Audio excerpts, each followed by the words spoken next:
Hi, this is Jason Longer. Welcome to my review of Fright Night. One of my all-time favorite vampire movies, along with The Lost Boys, From Dusk Till Dawn, and what's other vampire movie I love? Bram Stoker's Dracula.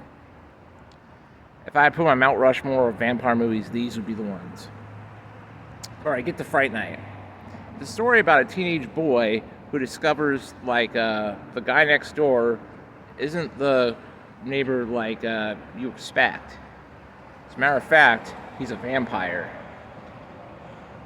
After looking at his whereabouts with his vampire named Jerry, played by Chris Sarandon, and his cohort Billy Cole, played by I'm not in it today.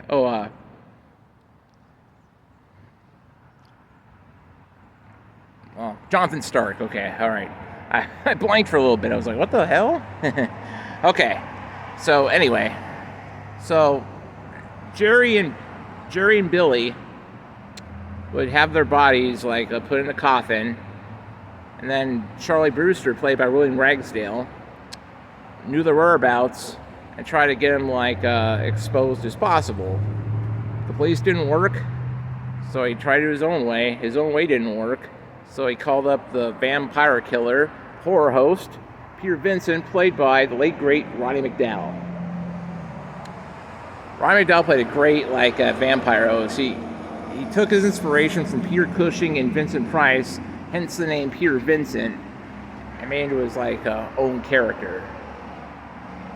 So he wound up being the guy played in the movies to a vampire killer in real life, albeit reluctantly.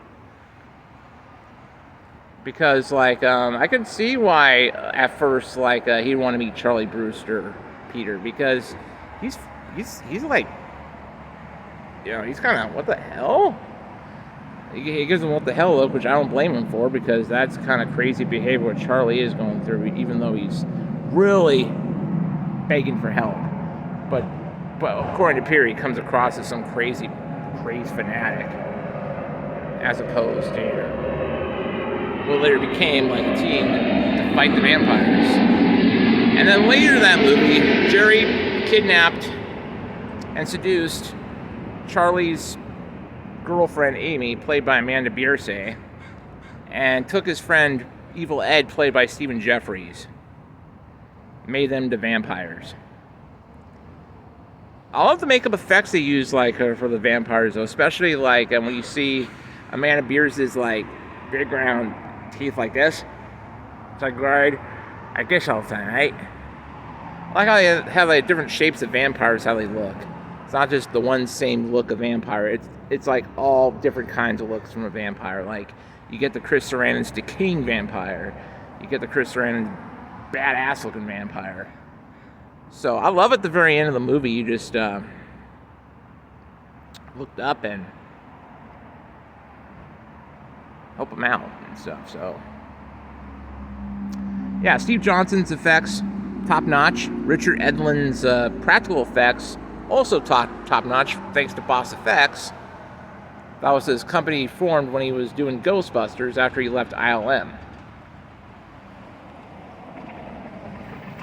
So great cast, great action, great scares, great funny moments, great lines. You'll have a great time.